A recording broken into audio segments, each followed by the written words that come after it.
Arizona summers, they can turn so deadly in just minutes in our vehicles with triple-digit temperatures. Phoenix Children's is here reminding all families just about some of the simple habits that can save lives. So joining us this morning is Blanca Villasenor with Phoenix Children's with more on this important message. My gosh.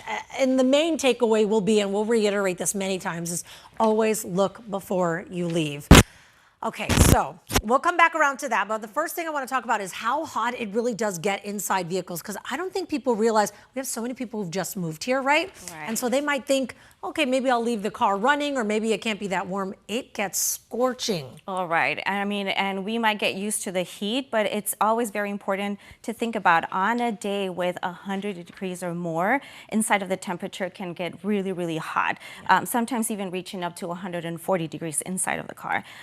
20 degrees, it could raise up really quickly inside of a vehicle in just 10 minutes. And here in Arizona, in the valley, where we get more 100 days or more of triple digits, it's something that we really, really want to keep in mind. Okay, so some people might think, okay, if it gets that hot, maybe I'll just crack a window or put the shade up. I mean, is that really going to make that much of a difference? It doesn't really slow any temperatures that can rise up to like 20 degrees inside of a car. It doesn't really help as much.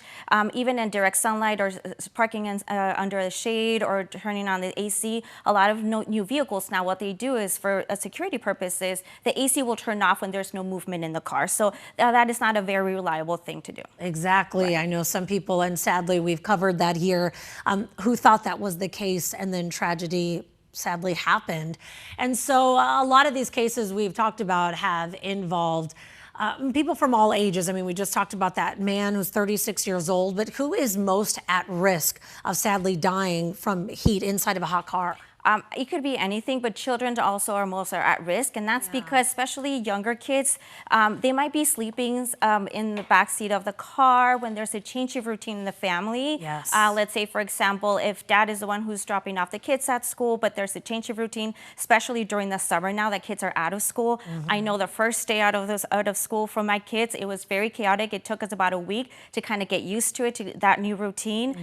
So kids are very high at risk, especially those infants, because they can be silently sleeping in the back seat.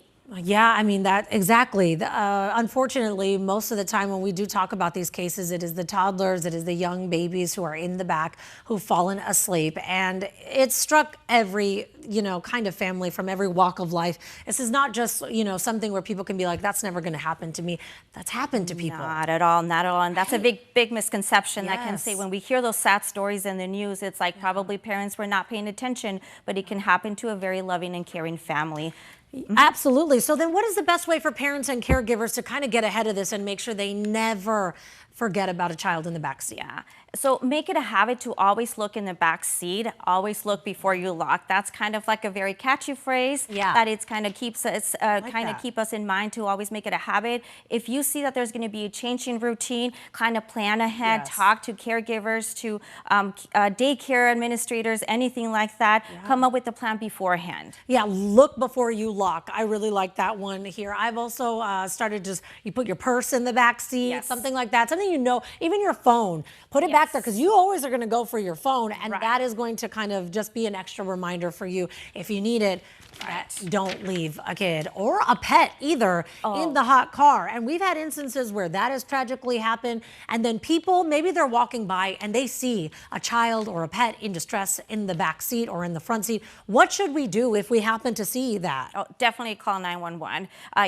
You are not sure how much time or that child has been inside of the car or that pet, but always call 911, be active, and always reach out for help. Okay, I mean, such life-saving tips here. Like we talk about, it can go from 100 degrees, 20 degrees up in just no time in the vehicle. It gets so hot in there, and we just want to be able to prevent any more tragedies here in the Valley. Well, thank you so much for being here, Blanca. I really appreciate it. Important conversation, like I said, when we saw those temperatures, and hopefully people will remember that as we head into the summer. Thank you.